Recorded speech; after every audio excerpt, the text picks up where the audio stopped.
Muy buenas tardes. Empezamos esta serie de capacitaciones con reacciones adversas a la donación. El objetivo de esta presentación es identificarlas y obviamente tratar las reacciones adversas que se presenten durante la donación. Vamos empezando primero con la definición. La definición es de cualquier evento adverso, es cualquier signo, síntoma o enfermedad, ya sea temporal o permanente, que puede ser su inicio inmediato o tardío, el cual es asociado a la atención médica. En esta situación estamos hablando de tratarse de donación sanguínea.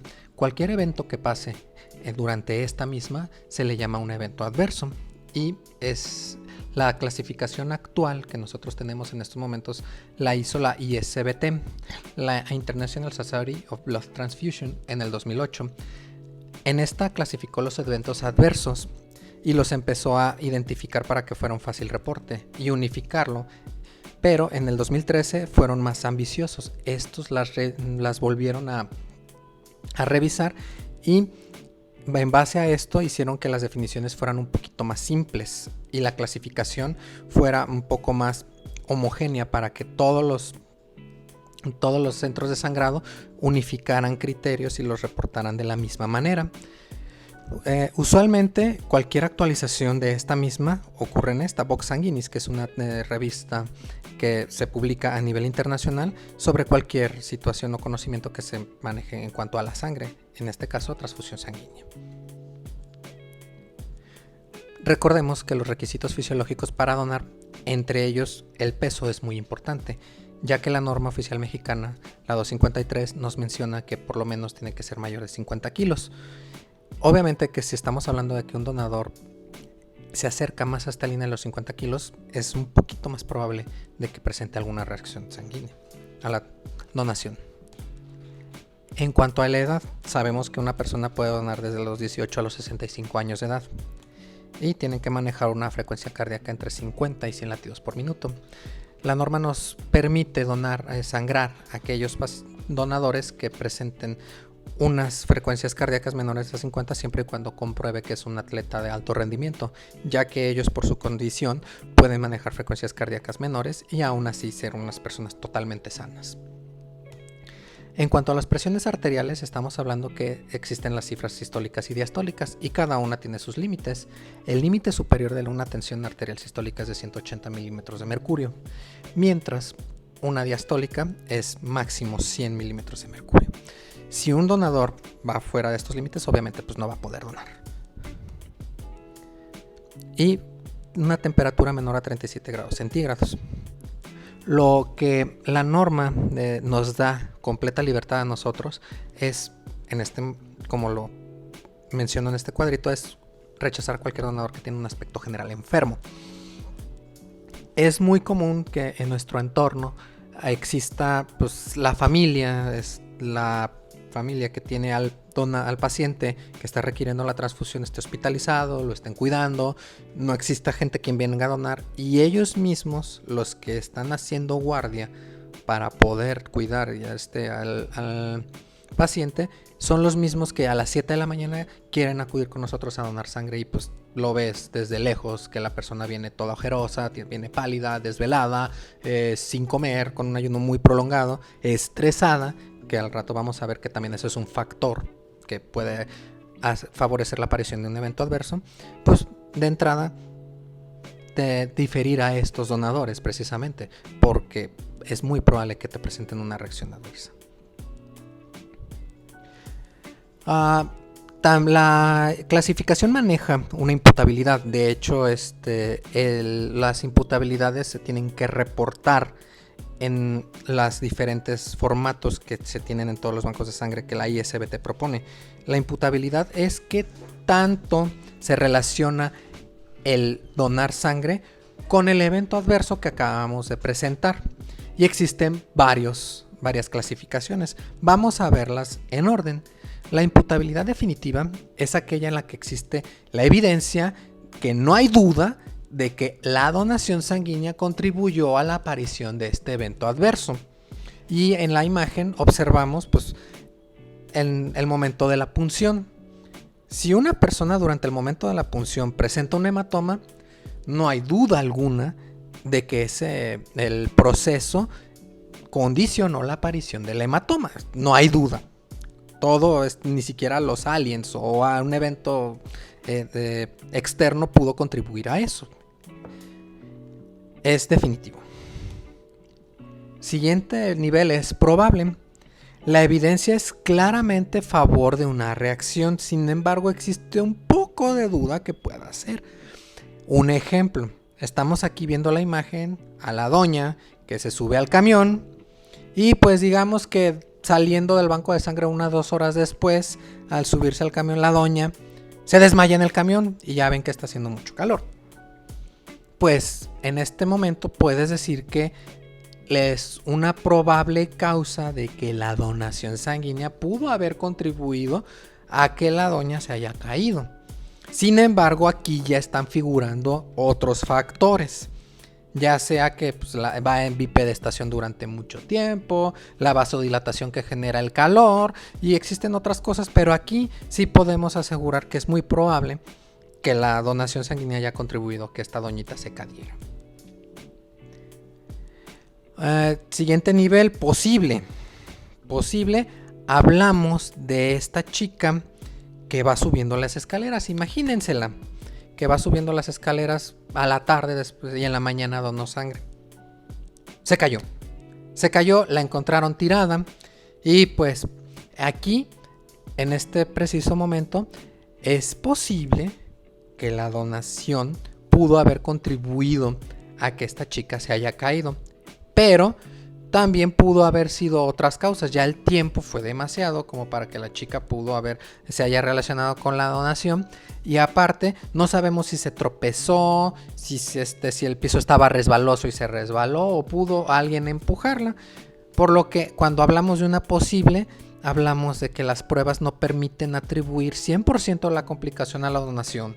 Y puede, en este caso, existir una causa alternativa. ¿Ok?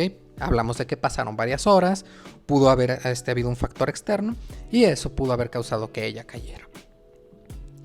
Dudoso, la evidencia es claramente a favor a la atribución de la complicación de otras causas.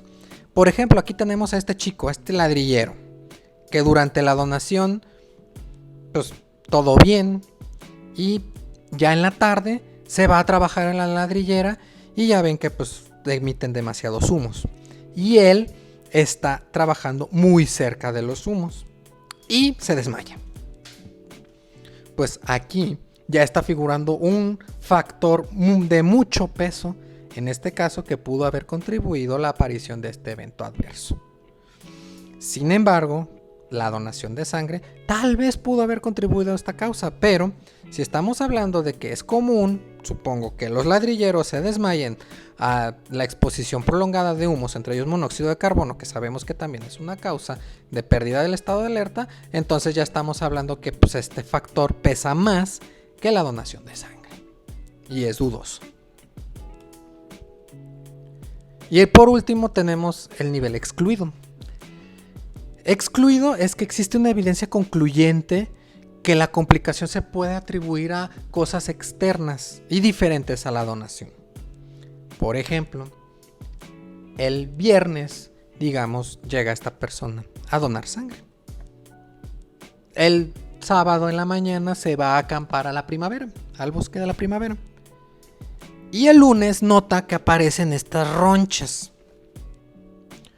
De primera instancia, pues no ni el tiempo de que haya desarrollado una alergia a alguno de los componentes de aseo que nosotros usamos, y aparte pues existieron factores externos que definitivamente por la evolución hayan causado la aparición de esta reacción alérgica. Entonces aquí ya no hay duda de que lo que le pasó no fue a causa de la donación de sangre, fue causa de la exposición a un alergeno que se encontró en su viaje. Y aquí estamos hablando de excluido.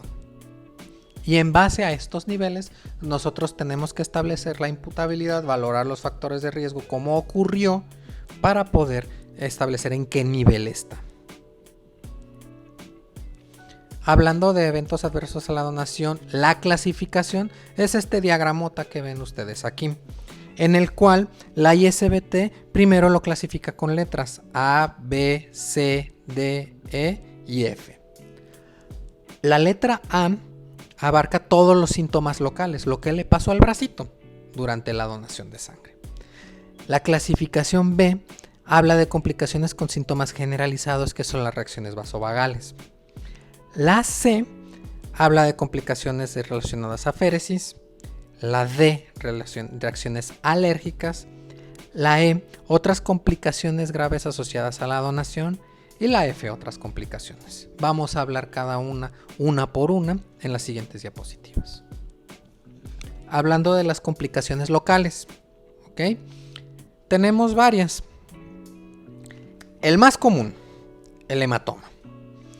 El hematoma es un moretón, una decoloración, una hinchazón por dolor local por la acumulación de sangre en los tejidos fuera de los vasos sanguíneos.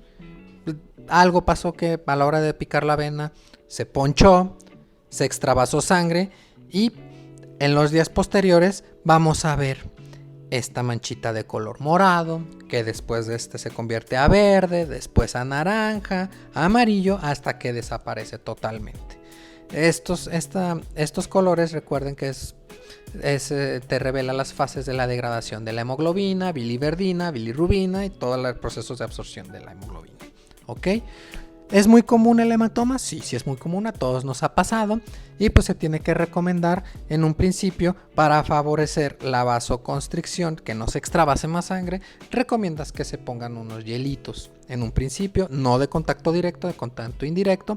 Eso provoca que no se extravase más sangre todavía y una vez que haya cedido el crecimiento del hematoma, ya en la tarde, noche ya recomiendas que se ponga fomentitos calientes. Esto con el objetivo de favorecer la vasodilatación y la migración de los macrófagos para poder digerir los productos de degradación de la hemoglobina y procesarlos.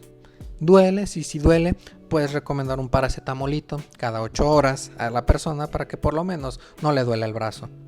Y obviamente recomendar que no lo utilicen para acciones pesadas, porque si no el hematoma va a crecer más de tamaño. La hemorragia tardía es un sangrado espontáneo posterior al retiro del parche al terminar la donación. A muchos nos ha pasado que el tiempo recomendado de 2 a 3 minutos de hemostasia a la hora de retirar la aguja, pues hay personas que pueden seguir sangrando.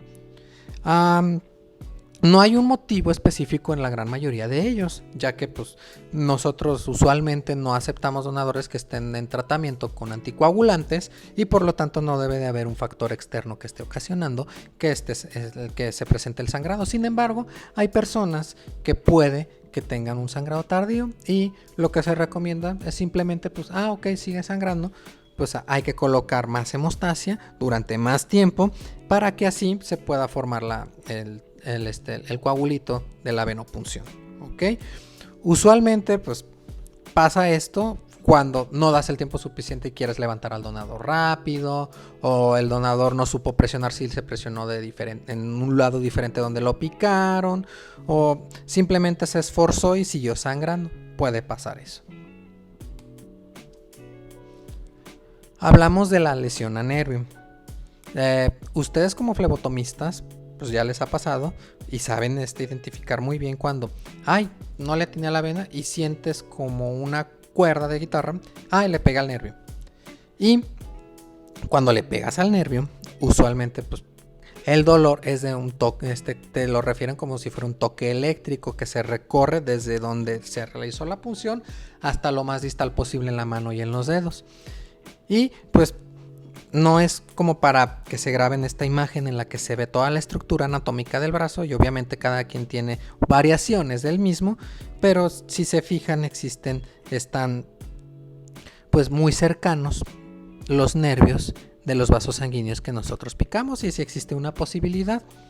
Usualmente no pasa nada después de eso, simplemente te dice, me dolió. Y después de que retiras la aguja, el mismo donador ya no es muy poco probable que sigas sintiendo dolor y puedas realizar el procedimiento posterior a esto sin ningún problema.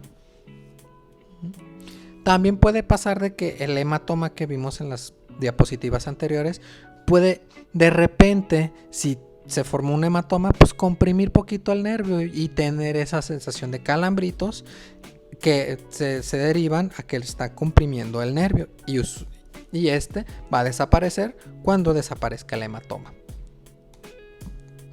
Función arterial. Es raro que pase, ya que anatómicamente estamos hablando que la arteria es mucho más gruesa y mucho más profunda que una vena. Entonces, pues, para poder pegarle a una arteria, la anatomía usualmente, lo menciono usualmente porque ya me ha pasado, en donadores que ves la vena periférica, la picas y oh sorpresa, no era una vena, era una arteria. Como la arteria, como transporta la sangre que sale del corazón, pues tiene unas presiones impresionantes en las cuales te van a hacer que el tiempo de sangrado sea muy corto. Estamos hablando de que en 1 minuto, minuto y medio, 2 minutos, ya tienes 450 mililitros de sangre en tu bolsa. Y entonces estamos hablando de que es un llenado sumamente rápido. Y el llenado sumamente rápido de una bolsa de sangre, que una persona pierda tanta sangre en tan poco tiempo, puede ocasionarnos que pierda el estado de alerta, que la persona convulsione, que desarrolle un reflejo vasovagal, que eso vamos a ver más adelante. Pero en este momento lo recomendable que yo te puedo dar es cuando tú detectes un sangrado arterial, retirar la aguja. Retirar la aguja, ya que pues es muy probable que esa persona se empiece a sentir mal por la pérdida súbita de la sangre en tan poco tiempo. Otra característica, aparte de la rapidez en la que se llena la bolsa, es que la sangre es más roja. Como lo vemos en esta imagen, una bolsa con sangre arterial y una bolsa con sangre venosa, que usualmente siempre tenemos que tener sangre venosa. ¿Por qué el cambio de color? Recordarán que el eritrocito, la hemoglobina que sale del corazón, es una hemoglobina que es rica en oxígeno y está distribuyéndola a los diferentes tejidos. Y la sangre que ya de la vena va directo al corazón, ya viene del tejido, va recolectando el dióxido de carbono que el tejido va desechando como tal, y pues este dióxido de carbono pinta a la hemoglobina más oscurita, y es por eso el color característico y la diferencia de una sangre total y una sangre venosa. ¿Ok? Cuando te pase esto, porque pues a lo mejor te pasa, hay que, pues la recomendación principal es detener el sangrado y hacer que el donador o tú mismo presionen, hagan hemostasia fuerte, ya que pues es una arteria y tiene que formarse ese coagulito para que no se extravase más sangre, porque si no pasa esto. Esto es una punción de una gasometría arterial. Aquí está la muñeca y acá está el brazo. Una gasometría arterial, pues como ustedes sabrán, se tiene que puncionar una arteria de la muñeca para poder obtener una muestra de sangre arterial, y nosotros tenemos que ejercer una presión sostenida para que no pase esto que están viendo, que es una extravasación impresionante en la que pues, toda esta sangre salió de esta punción. ¿Okay? Entonces recomiendas que durante por lo menos 10 minutos se haga la presión y posteriormente sí colocar un vendaje que ayude a permitir que el esfuerzo del paciente, del donador a la hora de salir del banco de sangre, no permita un sangrado espontáneo durante el día. ¿Ok? Muy bien. Siguiente. Otro tipo de dolor de brazo, pues la definición como tal es un dolor característico después del sangrado, pero de manera inespecífica. Ya descartaste cualquier otra causa de las que acabo de mencionar antes, punción nerviosa, hematoma y demás. Es un dolor que el donador refiere presentar, pero tú no encuentras una causa, es de origen criptogénico. Entonces, en base a esto, pues tienes que investigar, tocar, preguntar, verificar que no se deba a otras causas, una infeccioncita o algo. Y en base a eso, pues dar el tratamiento. Usualmente paracetamolitos o antiinflamatorios no esteroideos nos ayudan a remitir este tipo de dolor. Es bastante infrecuente. Yo en los 15 años que tengo ejerciendo en banco de sangre, solamente me ha tocado ver una persona que se queja de esto un día después de la donación, pero bien tratado con el antiinflamatorio, este dolor se dio. Pudo haber sido de que un microhematomita debajo de los tejidos comprimió un nervio o algo que causó ese dolorcillo, y pues con el paso del tiempo mejoró. Vamos a hablar de medicamentos. Yo sé que ustedes, pues, la gran mayoría de ustedes por sus perfiles no indica, no receta medicamentos, pero tenemos que saber qué hace, cuál es el mecanismo de cada uno de ellos para intervenir. ¿Ok? Hablemos de los antiinflamatorios no esteroideos. Este diagrama que estamos observando nos enseña que hay un agente agresor al tejido, un golpe físico, químico o biológico a todo aquel que le dé a la membrana. ¿Ok? A la membrana existe un mecanismo que la lesiona, cualquiera de estos. Entonces, acuérdense que la membrana son bicapas fosfolipídicas. Entonces, pues, a la hora de darle un golpe, dañar esta membrana, pues, estos fosfolípidos se rompen, liberando esta enzima, la fosfolipasa A2. Y esta enzima fosfolipasa A2, al ácido araquidónico que está por ahí libre, existe otra enzima llamada lipoxigenasa, que esta puede provocar la liberación de leucotrienos. Los leucotrienos son aquellos que pues nos van a desencadenar la liberación de sustancias que nos van a provocar alergia, histamina, inflamación, edema, que es la fase celular de la inflamación. Y en cambio, aquí abajo, la otra vía es por la ciclooxigenasa, que es COX-1 y COX-2, son dos tipos de enzimas. Estas enzimas nos desdoblan el ácido araquidónico para formar tromboxanos, que propician la coagulación, agregación por plaquetaria y vasoconstricción para delimitar el daño de estos. Y aparte, liberación de prostaglandinas, que estas sustancias nos van a dar fiebre, dolor, inflamación, que es la fase vascular. En esta fase nos propicia, ya se la saben las células, los macrófagos, las defensas para llegar y empezar a defender. En base a esto, pues vamos a aumentar el termostato, el sistema nervioso central va a aumentar la temperatura, va a tener la sensación del dolor, que esta misma va a ayudar a que nosotros voluntariamente protejamos el sitio que fue lesionado, a través de las neuronas y liberación de brasilina. Bueno, a final de cuentas, lo que nos importa es de que durante la cascada de la inflamación existen estas dos partes, la fosfolipasa A2, que libera ácido araquidónico, y las ciclooxigenasas. ¿Por qué? Porque los antiinflamatorios no esteroideos van a actuar como el paracetamol, el naproxeno, diclofenaco y todas aquellas cositas que te encuentras en la farmacia sencillitas. Estas van a actuar en la ciclooxigenasa, en la COX-1. ¿Ok? Existen unos específicos o monoespecíficos que actúan en la COX-2 o estos que actúan en las dos COX. Por ejemplo, alguno de ustedes ha hablado del celecoxib. El celecoxib es específico de esta. ¿Ok? Muy bien.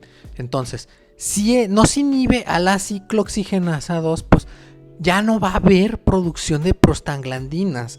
Ya va a mejorar la regulación de la fiebre, ya no va a haber tanto dolor, la inflamación va a bajar. Es por eso que cada vez que existe un mecanismo inflamatorio, pues utilizamos estos, como su nombre los dice, antiinflamatorios no esteroideos. ¿Ok? Sencillito. Muy bien. Vamos a hablar de los antihistamínicos. ¿Ok? Pues los antihistamínicos, como su nombre lo dice, nos van a inhibir la histamina. Que la histamina es una molécula que se encuentra en los mastocitos, y cuando los mastocitos detectan que un alergeno o alguna situación, pues estos liberan la histamina. ¿Y cuál es el mecanismo de acción de la histamina? Bueno, son estos 4 sencillos mecanismos de la histamina. La broncoconstricción, que de manera paradójica, su manera de defender es cerrar vía aérea. La dilatación vascular, que obviamente a la hora de que te da una reacción alérgica se pone rojito por este mecanismo, porque todos los vasos a los que la histamina hizo un efecto se dilatan para que llegue más sangre, más células que puedan ayudar a combatir ese alergeno, ¿ok?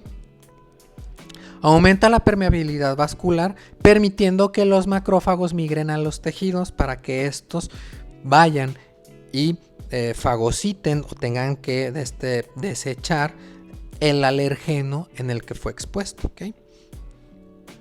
También provoca por ende hinchazón e inflamación, la liberación de la histamina, ¿okay?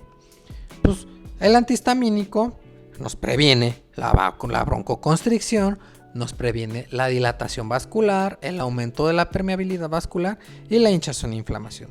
Hemos de recordar que estos son mecanismos de defensa que si no son bien controlados, lejos de ayudar, nos perjudican. Es por eso que se crearon los antihistamínicos. Y sencillito, clorfenamina, difenhidramina, loratadina, desloratadina, todos aquellos que terminen con amina usualmente se tratan de antihistamínicos.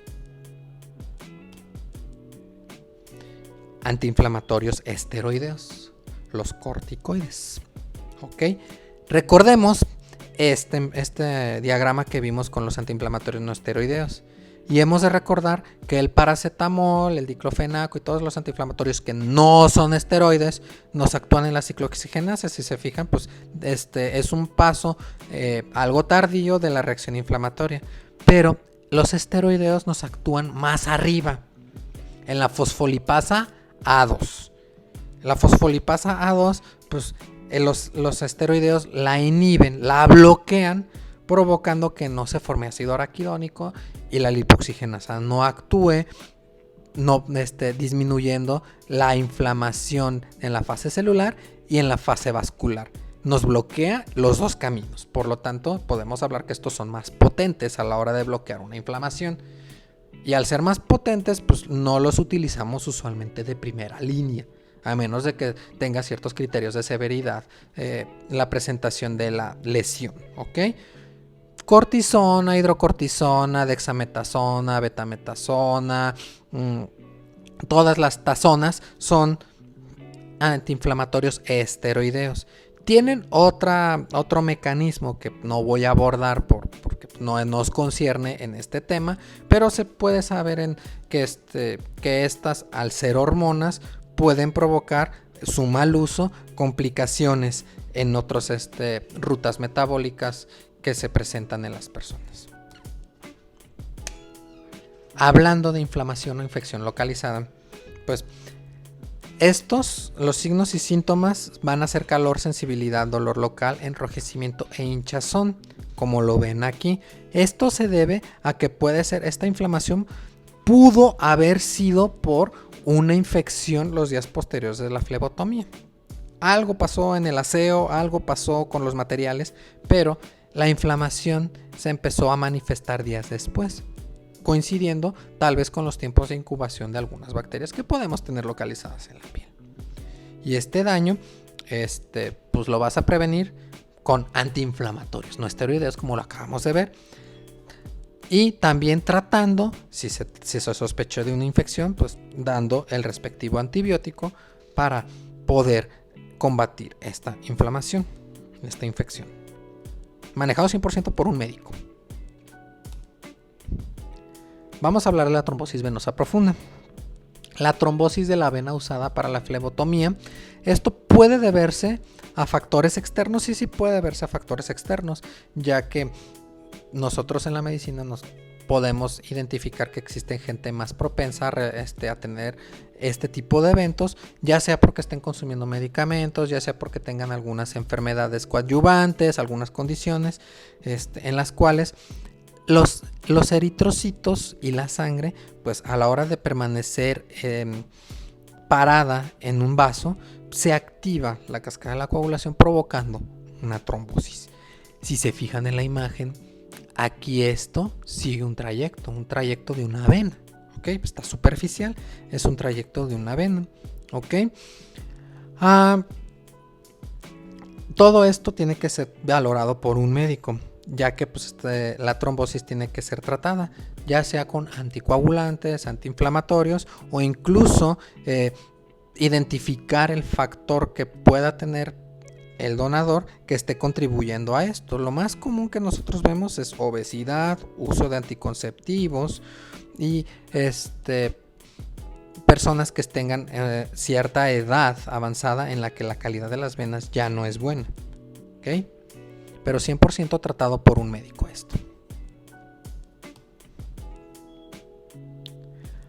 La fístula arteriovenosa. Una fístula arteriovenosa es una conexión adquirida entre una vena y una arteria. Estas fístulas pues, pueden ser de manera terapéutica, utilizadas de manera terapéutica en la medicina. Por los pacientes en la hemodiálisis, vemos en este diagrama que existe una comunicación entre una arteria representada en rojo con una vena que es la azul, que se utiliza, tiene su uso en la medicina, pero en este caso, como estamos hablando de reacciones, eventos adversos, pues se puede deber a que en la punción puncionaste la vena, pero también puncionaste accidentalmente una arteria y existe esta comunicación de manera iatrogénica. ¿Ok? Esta conexión, pues usualmente la presión de la arteria provoca que la vena, al ser más delgada, pase esto. Si se hinche, estas tortuosidades que ustedes ven es por las presiones aumentadas en la vena. Y esto, a la hora de tocarlo, palparlo, no se va a sentir como un hematoma, que simplemente es una masa que ahí está. Esta masa es como si fuera un globito, y aparte la principal característica que tiene una fístula arteriovenosa es algo que llamamos trill o vibración. Esas vibran a la hora de que las presiones vibran por el flujo que se está intercambiando y está pasando aquí, esta tortuosidad, ¿ok?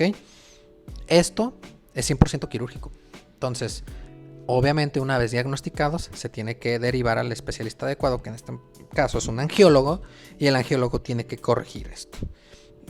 Todo lo que llevo ejerciendo en banco de sangre, yo nunca he visto una fístula arteriovenosa relacionada a una punción por donación. Yo dudo que les pase a ustedes, pero de todas maneras tienen que saber que existe y saber cuáles son las características para su correcta derivación y su correcta atención.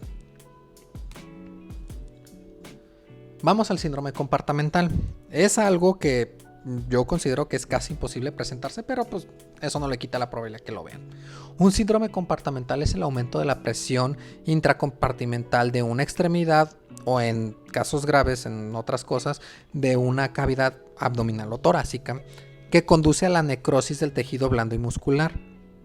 ¿Por qué necrosis? Como recuerdan, pues en el brazo existen arterias que transportan oxígeno hacia lo distal, y esa sangre regresa en forma de sangre venosa por las venas. Pero ¿qué pasa si la inflamación es tan intensa como estamos viendo en esta imagen? Y esa inflamación pues ejerce una fuerza que vence la presión arterial, y esa presión arterial, a la hora de que pues, es vencida, ya no se transporta la sangre ni los nutrientes al tejido distal, provocando la necrosis de la que estoy hablando. ¿Ok? En situaciones heroicas, en otras patologías como quemados o traumas, nosotros utilizamos esto que se llama fasciotomía. Esta fasciotomía es simplemente cortar de manera controlada la extremidad que está haciendo, que está a presión, para liberar la presión y que la arteria transporte libremente el oxígeno y pueda haber una irrigación sanguínea adecuada. Por esta fascitis, si se fijan, pues no está descontrolada, no es como que ya le corté y ahí se queda, no, está controlada por estas suturas que ustedes ven aquí. En la punción sanguínea, pues dudo que pase, porque tiene que ser se les tuvo que haber extravasado una gran cantidad de sangre que esté venciendo la presión de la arteria. Yo lo veo improbable, pero pues puede ocurrir. La manera en cómo medimos la presión dentro de ese tejido es por este aparatito, que este aparatito es una aguja que está colocada en una especie de baumanómetro que mide la presión y por eso se mide. Lo importante de esto es saber identificar en qué momento está lesionándose ese tejido distal y está bajando esa circulación. Es de gran tamaño la presión que ustedes lo van a ver. O sea, no es normal que exista esta masa como lo están viendo a comparación de un brazo sano. Ok. Pasemos a la siguiente. Un pseudoneurisma de arteria braquial. Ok. Dentro de la definición de la ISBT es una recolección de sangre fuera de una arteria o de una vena. También puede pasar contenido en los tejidos. A lo mejor a todos nos ha pasado que también pues, en el momento de la punción se truene la vena y se forma una bola grande. Y esa bola grande en ese momento pues, no tiene color porque todavía no se ha formado bien el hematoma característico de color morado, sino este es una masa que está recolectada debajo del tejido que todavía no tiene color. Y esa masa puede sentirse como globito, pero a diferencia del aneurisma que acabamos de ver, puede que no esté tan pulsante, que simplemente lo puedas vencer el globito, pero no tenga ese tril del que les mencioné, ¿ok? Y es importante pues educar al donador, mira, esta bola se te va a convertir en un hematoma y ese hematoma va a cambiar de color, tienes que hacer las recomendaciones que ya vimos en la diapositiva anterior, educarlos, porque si algo cambia del donador, sepa identificarlo, sepa regresar con nosotros y en base a que haya otra cosa como un aneurisma verdadero, pues saber diagnosticarlo y derivarlo. ¿Ok? Muy bien. Terminamos con los eventos adversos locales. La clasificación A. Ahora vamos a la clasificación B, que son las complicaciones con síntomas generalizados, comúnmente llamados reacciones vasovagales. Es también bastante común dentro del banco de sangre tener este tipo de eventos adversos en los cuales es una sensación de malestar, una debilidad con ansiedad acompañada de mareos, náuseas, puede progresar a que el paciente pues, pierda el estado de alerta, puede convulsionar, puede relajar esfínteres, sí, pueden pasar muchas cosas. Son pues en algunos casos aparatosos, pero simplemente hay que mantener la calma y saber manejar la situación, ¿ok? Vemos al donador que está aquí hablando con el flebotomista, educar al donador, ¿sabes qué? Vamos a puncionarte, si tienes alguna de estas sensaciones, náuseas, mareo, sudoración, ansiedad, en ese momento nos lo comunicas, porque un donador educado si lo sabe identificar esto, lo va a saber notificar y va a hacer una pronta intervención para que no progrese más allá de lo que deba de progresar este evento vasovagal, ¿ok?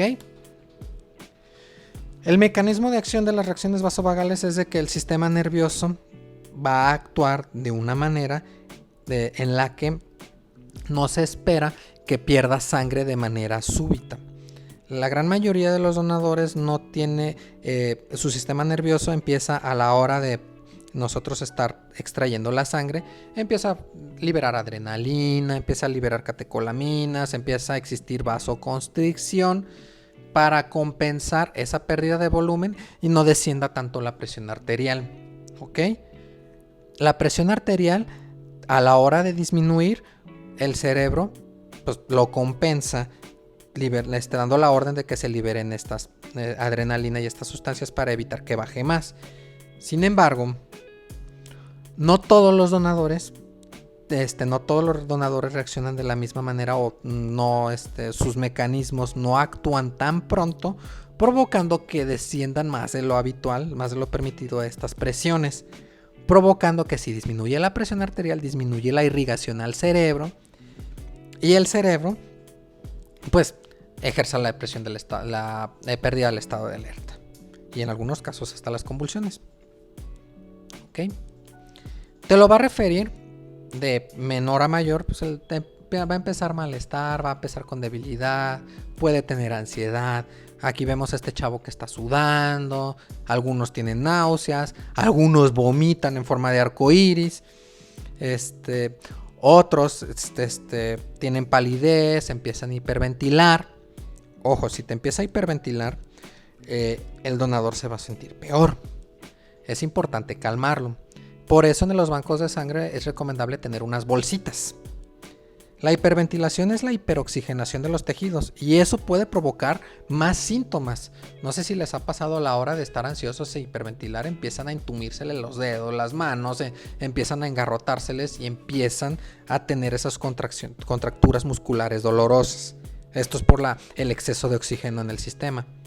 Y para ayudar a que no se capte demasiado oxígeno, nosotros les pedimos a los donadores que respiren dentro de la bolsa. Así barren el oxígeno y lo regulan con el dióxido de carbono que está dentro de la misma bolsa. ¿Okay? Es una recomendación, por eso tienen las bolsas. Si durante la donación tu intervención a lo mejor no fue oportuna o el donador también estaba nervioso, puede ocurrir una hipotensión o una pérdida del estado de alerta. De plano, el donador se te va. Es importante contar el tiempo en el que se te perdió el estado de alerta de ese donador. Usualmente en menos de 10 segundos regresan. Y regresan reseteados como si nada. Muy pocas veces dura más de 10 segundos esta pérdida del estado de alerta. Algunos, como les mencioné, pueden perder control de esfínteres, ahí orinarse o defecarse. Y algunos convulsionan.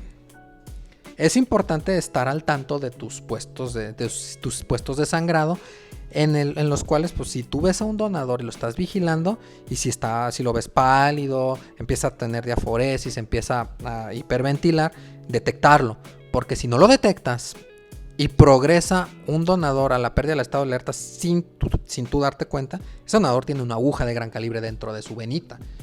Si el paciente te convulsiona, se va a lesionar más ese brazo. Entonces, lo primero que tienes que hacer a la hora de detectar esto, ¿sabes qué? Ya perdió el estado de alerta, retirar esa aguja, interrumpir esa donación, porque obviamente no lo vas a sangrar más, y aparte prevenir esa posible lesión que pueda aparecer por un probable movimiento convulsivo. ¿Ok? Proteger a tu donador a toda costa. Aquí estamos viendo que ya te conté lo fisiológico, ya te conté la vasoconstricción, la adrenalina, pero no solamente existe lo fisiológico dentro de una reacción vasovagal, también existe el factor psicológico. Entonces estamos hablando que este evento adverso es la suma de estos dos. Estamos hablando que, hay veces que vemos que los más chavitos son los que más te reaccionan a comparación de un donador que ya tiene su edad, la persona que está nerviosa, las personas que tienen muy bajo peso, las que les da miedo ver sangre. Usualmente vemos que los hombres son los que más desarrollan evento adverso más que las mujeres. No sé por qué. Aquellos que tienen ayunos prolongados, que a lo mejor te mintieron que suele pasar que te mienten a la hora de estar en el interrogatorio y te dicen, no doctor, al final de cuentas no tuve 4 horas de ayuno, tuve 19 horas de ayuno, y pues ahí los ves todos desmayados. Y obviamente pues el temor a esta figura de autoridad que es la enfermera.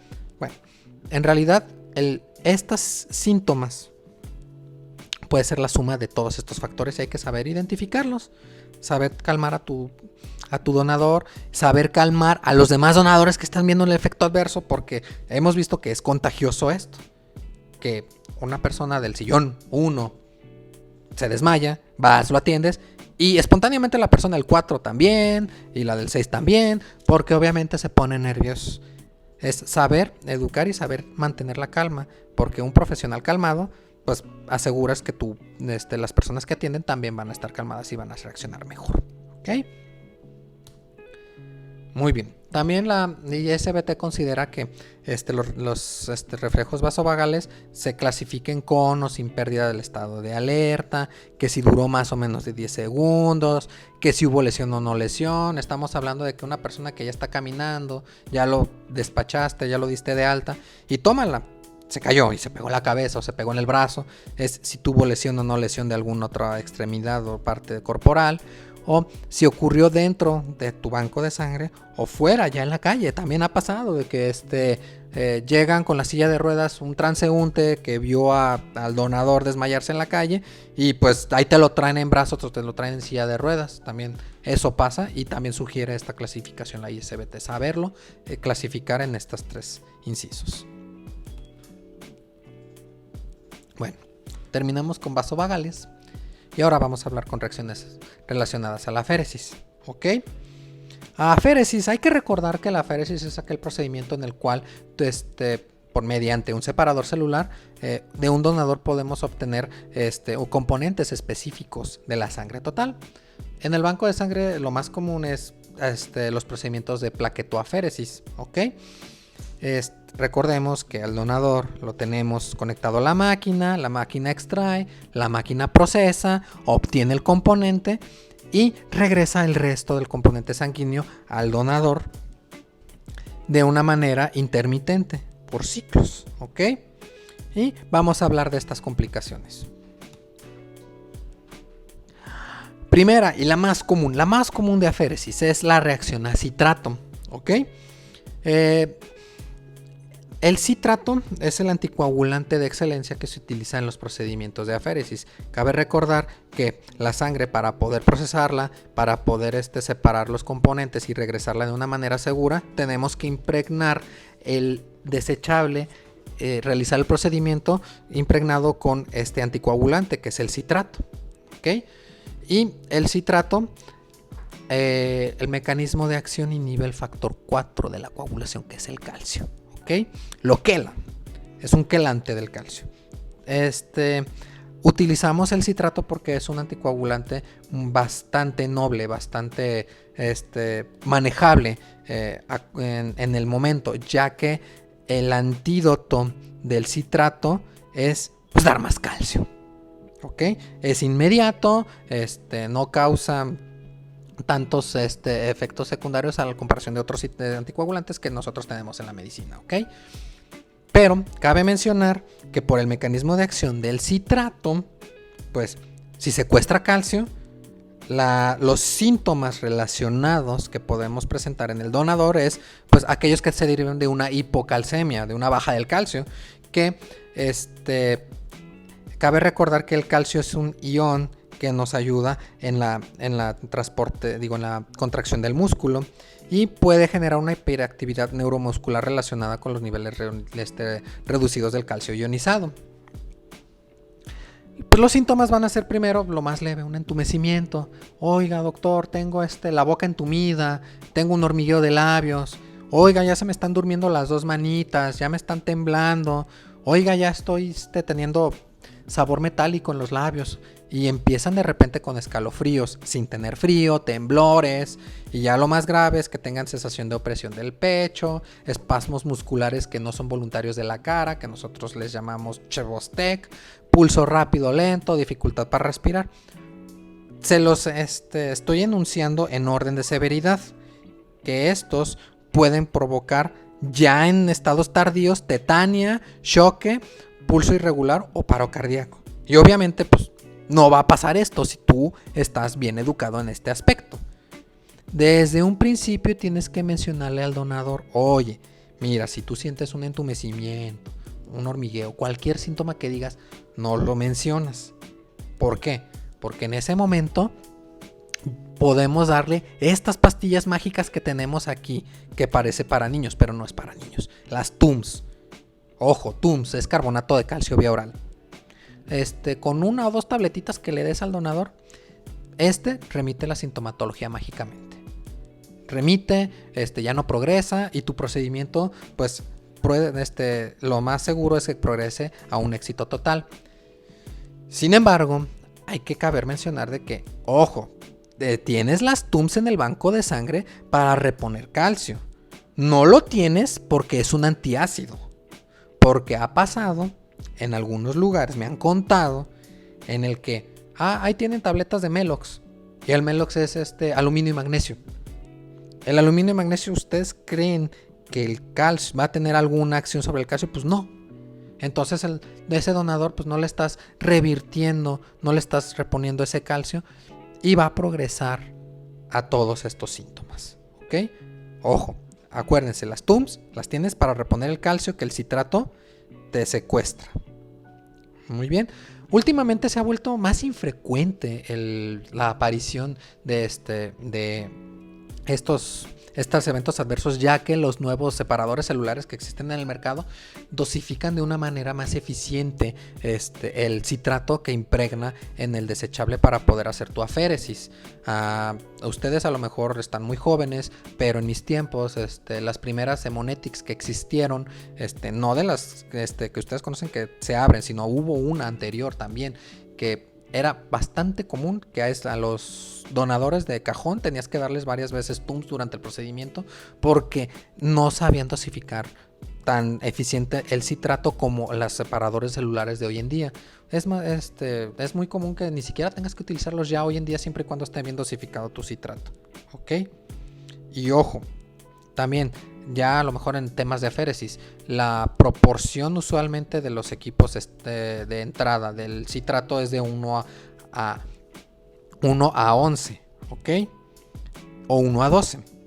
Pero si a ti te dicen, bájale, y ese bájale es llevar ese 1 a 11 a 1 a 10 o 1 a 9, no le estás bajando, le estás aumentando la dosis, porque acuérdate que es por partes. Bajarle es llevar ese 1 a 11, 1 a 12, pero eso es tema más de aféresis y eso no corresponde a esta plática. Okay. Vamos a hablar de otra complicación también que se tenía ahí por ahí reportada, que es la hemólisis durante los procedimientos de aféresis. Hay que recordar que la hemólisis es el daño del eritrocito del donador y este daño libera hemoglobina. ¿Ok? Los procedimientos de aféresis, como estamos viendo aquí, tienen unos rodillos, que esos rodillos son los que regulan el flujo y el transporte de la sangre dentro de tu circuito de la máquina. ¿Ok? Bueno, si por alguna razón tu máquina no está bien calibrada o algo le pasó, porque es muy raro que pase eso, a mí nunca me ha pasado, pero digamos que algo le pasa a la máquina y a lo mejor este rodillo tiene un defecto, pues obviamente toda la sangre que pase ahí va a alisarse como vemos en la imagen. ¿Okay? Se va a alisar, va a liberar hemoglobina y algunos síntomas de esta hemólisis es que el plasma esté rosa o rojo, lo vas a ver en tus líneas de separación. Esa sangre se torna más oscura y ese donador posteriormente puede empezar a tener hemoglobinuria, y la hemoglobinuria, a diferencia de la hematuria, es más oscura, es más aparatosa. Como mencioné, es muy muy raro que pase esto, porque si tú estás en un banco de sangre pues que tenga sus procedimientos y sus mantenimientos de sus equipos al día, al corriente, pues la máquina no te va a fallar. O va a ser muy raro que te falle y que presente esta complicación. Yo nunca he visto o reportado o que me hayan comentado, oye, la máquina lo hemolizó. Esto más bien ocurre en esos casos que te menciono, de que la máquina algo le ocurrió. ¿Ok? Y pues la solución es detener el proceso, porque si tú lo dejas el proceso seguir, pues le vas a hacer al tonto, porque no vas a obtener un componente que estás buscando de calidad. Al donador le vas a provocar un daño. Y ese daño puede ser irreversible, porque una hemólisis severa causa complicaciones bastante aparatosas en ese donador. Entonces, de entrada, si tú ves que tus circuitos en donde está tu plasma de esa aféresis ya está color rojito, aguas, a lo mejor está lisando.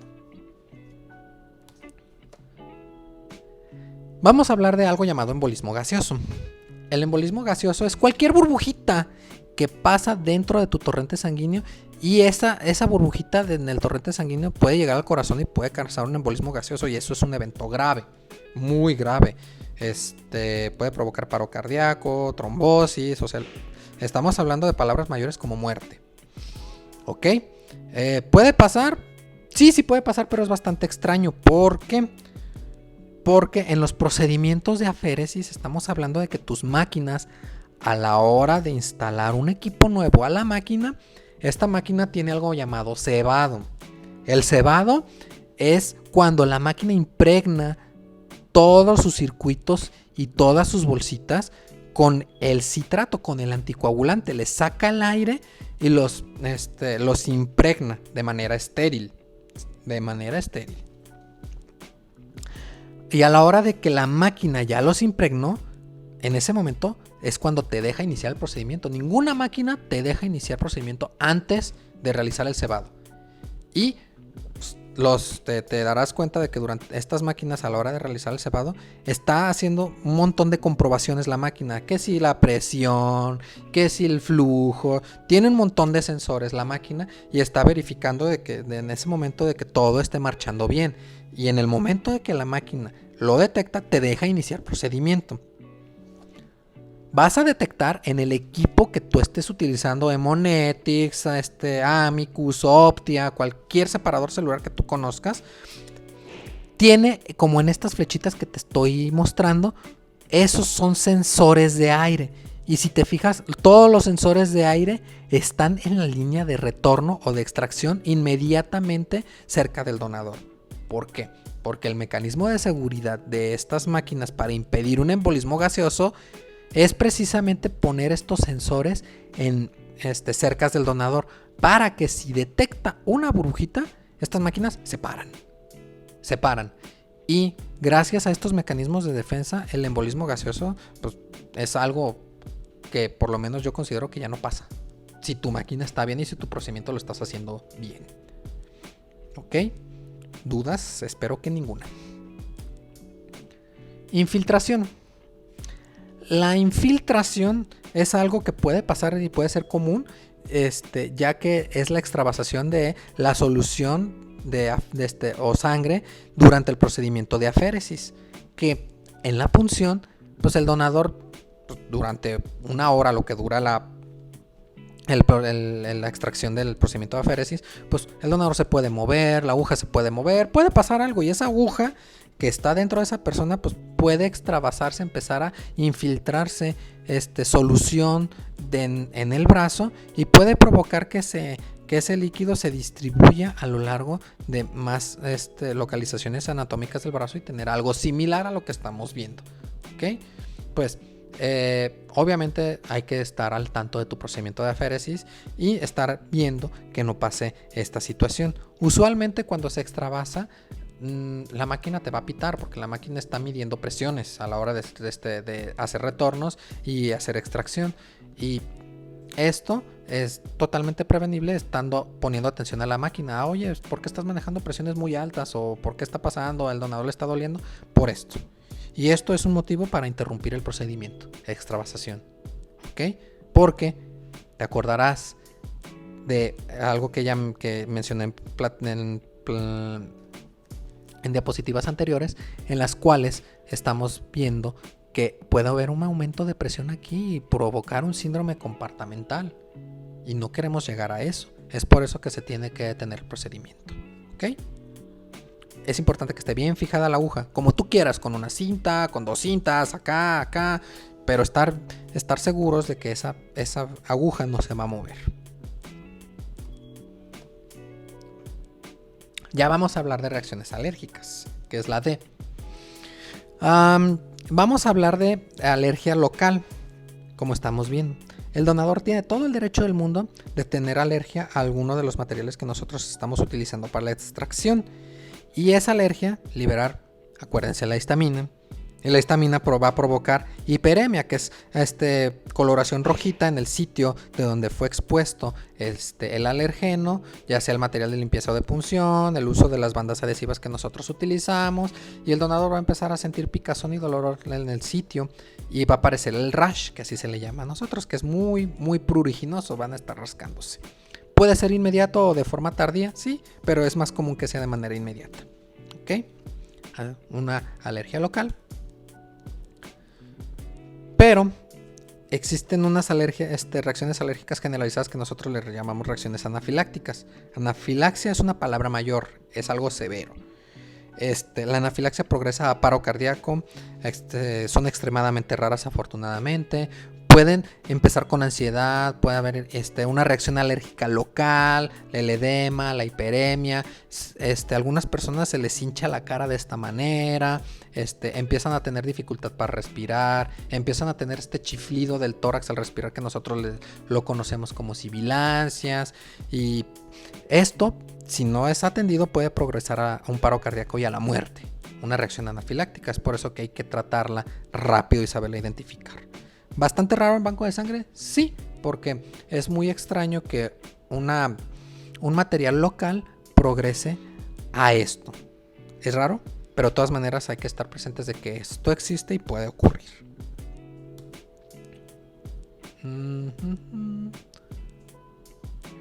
Y vamos. ¿Cómo se les ocurre que tratemos las alergias? Bueno, si es alergia local, pues obviamente recomendar al donador, ¿sabes qué? Pues utilizar algún antihistamínico para que el antihistamínico empiece a actuar y empiece a disminuir esto. Pero aquí, ¿ustedes creen que un antihistamínico en una reacción anafiláctica resulte? Pues no, porque ya estamos hablando de mecanismos bastante complejos y estamos hablando de que se necesita romper con esto para poder salvar la vida de la persona. Entonces estamos hablando de que aquí ya amerita uso de corticoides. Recordarán que los corticoides son más potentes porque actúan más arriba en lo que es la lesión celular. Vamos a hablar de otras complicaciones graves relacionadas a la donación, que es la E, que es un evento cardíaco severo. Estamos hablando de que el donar sangre, perder ese volumen en 10 minutos promedio, pues usualmente con una adecuada valoración pues estamos valorando esto, el corazón. Estamos viendo que esa persona puede soportar el procedimiento sin alguna secuela y sin dañar por lo menos esto, que es muy importante. ¿Okay? Puede que existan algunos factores o algunas situaciones que no logramos ver, no logramos valorar o algo el donador no sepa y no se pueda poner en evidencia en una valoración, y puede pasar, sí puede pasar. ¿Ok? El donador puede tener alguna situación en el que durante la pérdida del volumen su corazón, que puede que tenga alguna situación, una arritmia, alguna válvula mala, algo, y puede colapsar. Puede pasar, sí puede pasar. Es muy raro, ya que tanto los criterios de donación, la norma, la valoración médica y la exploración nos permite detectar cualquier anomalía que contraindique la donación. ¿Ok?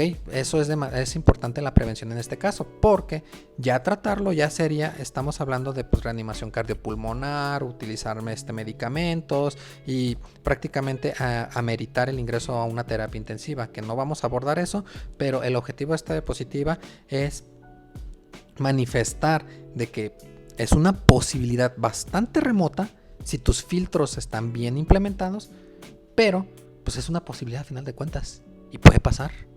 Porque en la medicina pues hay un montón de posibilidades. Ahora, en otras complicaciones en el inciso F, estamos hablando de dolor musculoesquelético, dolor torácico que es una angina o transmisión de infecciones. Hablando de dolor musculoesquelético, por la literatura es bastante escasa en estos incisos, y habla de que hay donadores que reportan después de la donación que de repente iniciaron con dolor musculoesquelético, no sin causa aparente, pero pues aquí ya pasaría a valoración de la imputabilidad que vimos en las primeras diapositivas, de que si el donador pues no hizo ejercicio, no se pegó o no pasó algo, porque usualmente mecanismos de la donación que causen esto es bastante infrecuente. Igual la angina, como lo mencioné en la diapositiva anterior, a aquellos donadores que su corazón no aguantan la donación. Transmisión de infecciones también lo considero bastante infrecuente en un lugar en el que sus procedimientos y sus materiales estén al día, acorde a la norma, ya que pues todo es desechable, utilizamos guantes, utilizamos soluciones antisépticas y nuestros métodos ayudan a evitar estas situaciones. ¿Okay? Terminando ya esta capacitación, las conclusiones. La primera, Conocer el mecanismo de la reacción adversa a la donación, pues es necesaria para una correcta intervención, ya que si tú no conoces fisiológicamente por qué está pasando, pues muy difícilmente vas a saber abordar o intervenirlo, como por ejemplo pues la intoxicación de citrato en las aféresis. Si tú no sabes por qué pasa y cuál es el mecanismo, pues a la hora de dar tu antídoto, que es el carbonato de calcio, pues no vas a saber ni siquiera ni por qué lo estás dando. Y si piensas que es por ser un antiácido y le das unas Melox, pues no va a mejorar nunca. Siguiente, donador. Informar al donador sobre el procedimiento facilita la detección de las reacciones adversas. Educar a tu donador. Oye, mira, si tú empiezas a sentir esto, si empiezas a sentir náuseas, si empiezas a sentir esto, avísanos para nosotros darte posición. El Trendelenburg ayuda a que esa reacción no progrese y tú puedas tratar adecuadamente a ese donador y a ese donador tranquilizarse y tener una buena experiencia a la hora de donar sangre. Contar con los elementos teóricos y ejercer buenas prácticas previene la aparición de eventos adversos, ya que pues una adecuada selección de donador, una adecuada educación y una adecuada intervención pues nos ayuda a que seleccionar a donadores que no tengan eventos adversos y también pues aquellos que los presenten pues tratar de delimitarlos y que no se compliquen. Y fue los objetivos de esta plática respecto a los eventos adversos a la donación. Espero les haya sido de su agrado y haya sido bastante clara con todos los diagramas presentados. Muchas gracias.